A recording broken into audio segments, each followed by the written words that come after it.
আইন গঠনের দাবি দুর্নীতি দুঃশাসন মুক্ত এবং সুখী সমৃদ্ধ কল্যাণ রাষ্ট্র প্রতিষ্ঠার দাবি। সংগ্রামী ভাইরা আসো, আমরা সবাই থাকবো, তাদের কাজ মিলে থাকবো। আমরা বাংলাদেশটাকে নতুন বাংলাদেশে করতে চাই। এই পচা গন্ধা রাজনীতি আমরা করতে চাই। আমরা একটা স্বৈরাচার মুক্ত দেশ গঠন করতে চাই।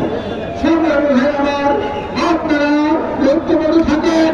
আপনারা যদি একান্ন প্রহরীর ভূমিকা পালন করেন, সাংবাদিক ভাইরা যদি আপনার শরীরভাবে কলম রাখেন, এই দেশ থেকে পরিবর্তন হবে। এটা ভুল দেওয়ার জন্য জায়গা হবে না, সর্বশেষ জায়গা হবে না। ইতিমধ্যে জরিপ এসেছে 90% মানুষ দেশের পরিবর্তন চায়। 90% মানুষ একটা সুশাসন দেয় বিচার চায়।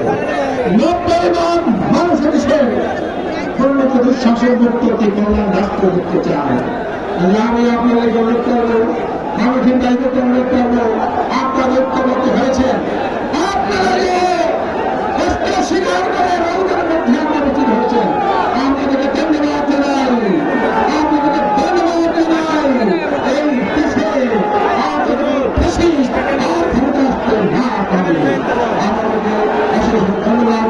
আপনি ঐক্যবদ্ধভাবে আপনার কাজ করবেন, সম্মিলিতভাবে কাজ করবেন। আপনাদের সমর্থনে এই দেশকে আরো পরিমাণ ভরপুর করবে ইনশাআল্লাহ।